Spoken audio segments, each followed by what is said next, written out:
तर राज्यामध्ये आज 11 ठिकाणी मतदान होते आणि आज हाय व्होल्टेज मतदारसंघ आहेत, त्यामध्ये शिर्डीचं नाव घेतलं जातंय।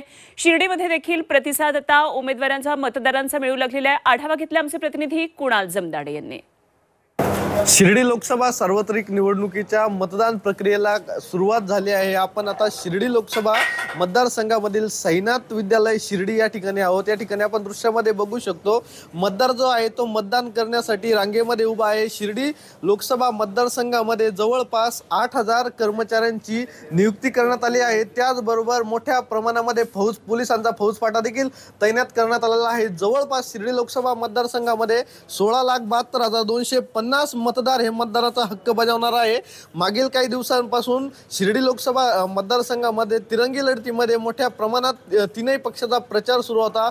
त्या अनुषंगाने लोकसभा निवडणुकीच्या पार्श्वभूमीवर आज शिर्डी मतदारसंघामध्ये मतदान प्रक्रिया जी आहे ती पार पडते आहे। जे प्रशासन असेल ते देखील सज्ज आहे, पोलीस प्रशासन देखील सज्ज झालेलं आहे।